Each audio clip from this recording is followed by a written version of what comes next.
For most of its history, the Eastern Roman Empire did not know or use heraldry in the West European sense. Various emblems were used in official occasions and for military purposes, such as banners or shields displaying various motifs such as the cross of the labarum, the use of the cross, and of icons of Christ, the Theotokos, and various saints is also attested on seals of officials, but these were often personal rather than family emblems.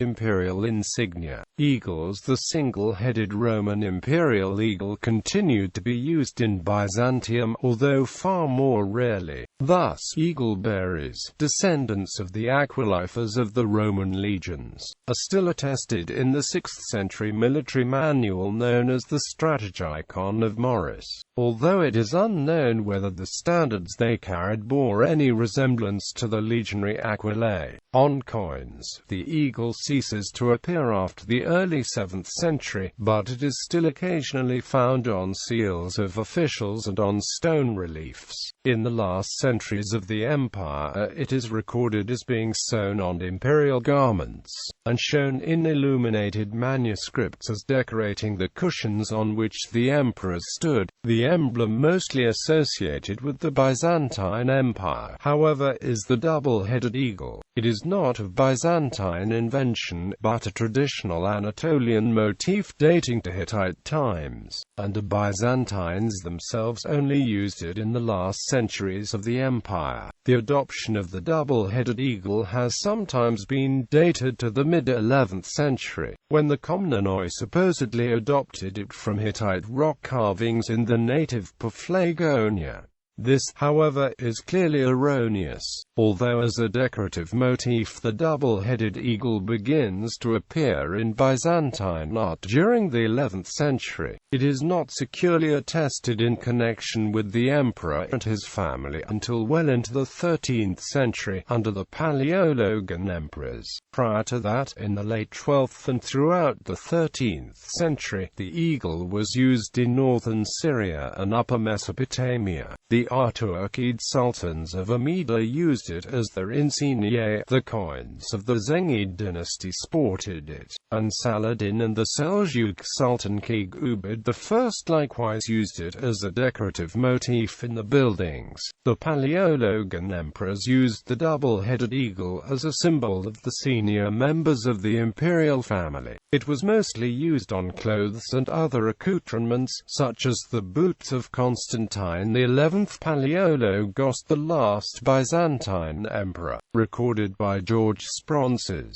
The only occasion it appears on a flag is on the ship that bore Emperor John VIII Palaiologos to the Council of Florence, as mentioned by Spronses and confirmed by its depiction in the filaried doors of St. Peter's Basilica. Within the Byzantine world, the eagle was also used by the semi-autonomous despots of the Morea and by the Gatalousi of Lesbos, who were Palaiologan vassals. The double-headed eagle was used in the breakaway empire of Trebizond as well, being attested imperial clothes but also in flags. Indeed, Western Portolans of the 14th–15th centuries used the double-headed eagle as the symbol of Trebizond rather than Constantinople. Single-headed eagles are also attested in Trapezuntine coins, and a 1421 source depicts the Trapezuntine flag as yellow with the red single-headed eagle. Apparently, just as in the metropolitan Byzantine state, the use of both motifs continued side by side. Other Balkan states followed the Byzantine model as well, chiefly the Serbians, but also the Bulgarians and Albania under George Kastrioti, while after 1472 the eagle was adopted by Muscovy and then Russia. In Western Europe, the Holy Roman Empire likewise adopted the double-headed eagle in the mid-13th century under Frederick II Hohenstaufen, and used it side by side with the single-headed version.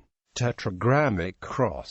During the Paleologan period, the insignia of the reigning dynasty, and the closest thing to a Byzantine national flag, was the so-called Tetragram Across, a gold or silver cross with 4 letters beta B of the same color in each corner. As an insignia, the cross was already in frequent use in Byzantium since late antiquity. Since the 6th century, crosses with quartered letters are known, especially from coinage, forming the acronyms of various invocations, e.g. quartered XS for sigma tau alpha upsilon rho chi rho iota sigma tau omicron chi alpha rho iota nu chi rho iota sigma tau iota alpha nu omicron upsilon sigma chi alpha rho iota zeta epsilon are the letters C beta rho delta for sigma tau alpha upsilon rho sigma omicron upsilon beta omicron eta theta epsilon iota rho omega mu alpha nu omicron nu delta epsilon sigma pi omicron tau eta nu. Images of flags with crosses quartered with golden discs survive from the 10th century, and a depiction of a flag almost identical to the Paleologan design is known from the early 13th century. The Tetragram Across appears with great frequency in the 14th and 15th centuries.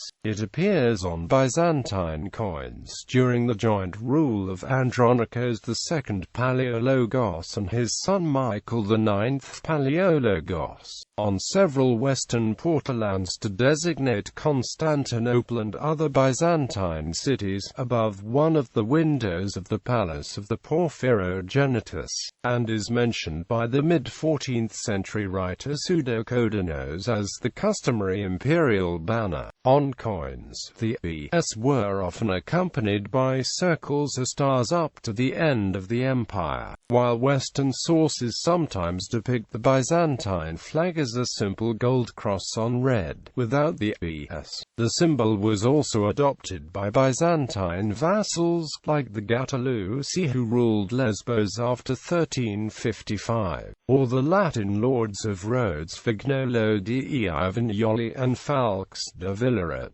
It was placed on the walls of Galata, apparently as a sign of the Byzantine emperor's largely theoretical suzerainty over the Genoese colony, along with the double-headed eagle. The Tetragram Across was also adopted as part of the family coat of arms by the cadet line of the Paleologos dynasty ruling in Montferrat. It was also adopted in Serbia, with slight changes. The interpretation of the emblem's symbolism hinges on the identification of the 4 devices either as letters or as fire seals, a dispute where even contemporary sources are inconsistent. Thus, a late 15th century French source explicitly refers to them as letters, but a mid-14th century Sevillian traveller and Pseudo-Codonos both call them fire seals.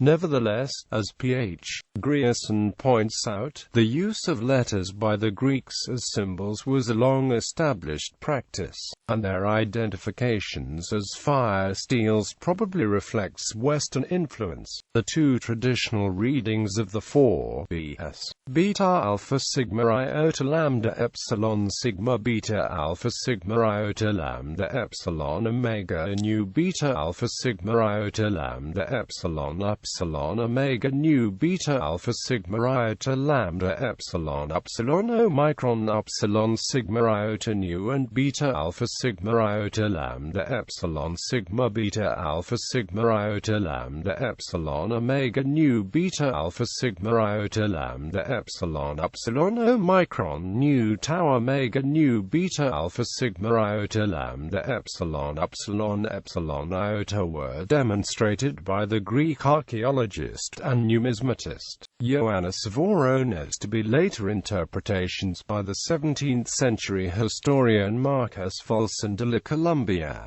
Vorones himself proposed 3 alternate readings: sigma tau alpha upsilon rho beta alpha sigma iota lambda epsilon omega sigma beta alpha sigma iota lambda epsilon omega nu beta alpha sigma iota lambda epsilon beta omicron eta theta epsilon iota iota sigma tau alpha upsilon rho beta alpha sigma iota lambda epsilon omega sigma beta alpha sigma iota lambda epsilon omega nu beta alpha sigma iota lambda epsilon omicron upsilon sigma beta omicron eta theta epsilon iota and sigma tau alpha upsilon rho beta alpha sigma iota lambda epsilon omega sigma beta alpha sigma iota lambda epsilon omega nu beta alpha sigma iota lambda epsilon omega nu beta alpha sigma iota lambda epsilon epsilon.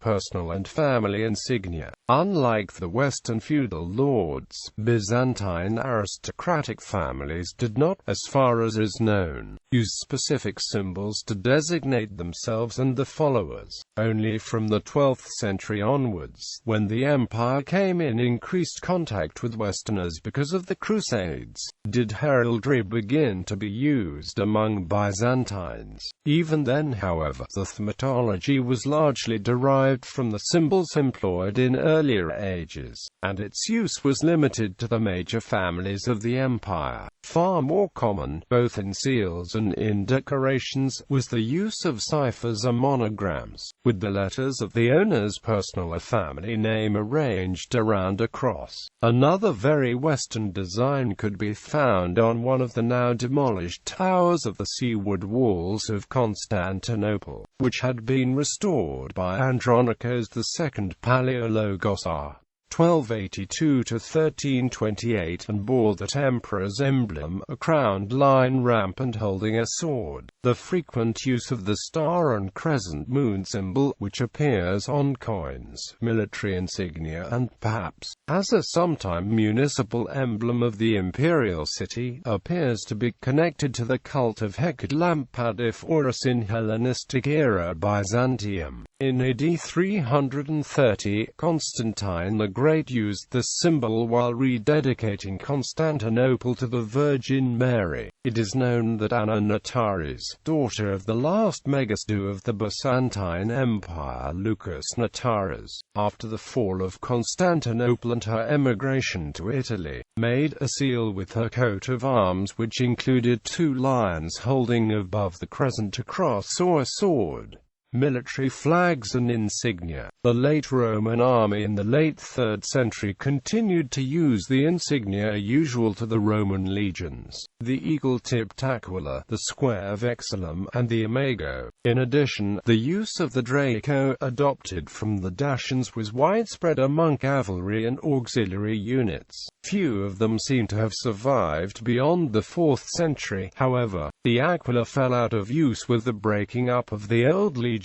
The imago was abandoned with the adoption of Christianity, and only the vexillum and the Draco are still occasionally attested in the 5th century and beyond. Constantine the Great inserted the Chi-Rho emblem in Roman military standards, resulting in the so-called labarum. In iconographical evidence, this commonly takes the form of the Chi-Rho embroidered on the field of a vexillum, but literary evidence suggests also its use as a symbol at the head of a star. The labarum, although common in the 4th and 5th centuries, vanishes entirely in the 6th, and reappears only much later in altered form as part of the imperial regalia. In the late 6th century strategicon attributed to Emperor Maurus, two kinds of military flags appear: the triangular pennon or flammulon, and the larger bandon. The pennons were used for decorative purposes on lances, but the strategicon recommends removing them before battle. According to literary evidence, they were single or double-tailed, while later manuscript illuminations evidence triple-tailed flammula. The bandon was the main Byzantine battle standard from the 6th century on, and came even to give its name to the basic Byzantine army unit. Its origin and evolution are unknown. It may have resulted from modifications to the Draco at the vexillum, but it appears in its final form in the strategikon, composed of a square or rectangular field with streamers attached. According to the strategikon, the colors of the standard reflected a unit's hierarchical subordination. The banner of the regiments of the same brigade had a field of the same color, distinguished by a distinctive device,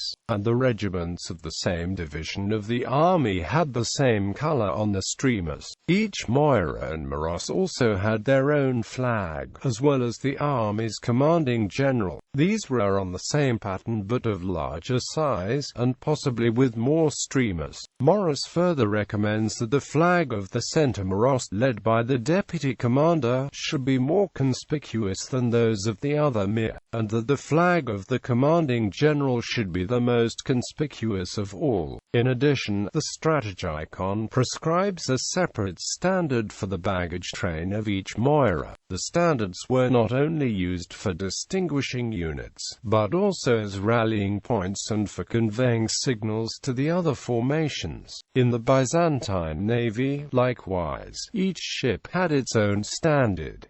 As with the land counterparts, they were also used to convey signals. In the 10th century, the cross became a more prominent symbol, and was often used as a finial instead of a spear point. Under Nikephoros II Phocas, large crosses of golden jewels were used as standards, perhaps carried on a pole or otherwise displayed on the flags. In addition, the use of pieces of the true cross is often mentioned in military parades.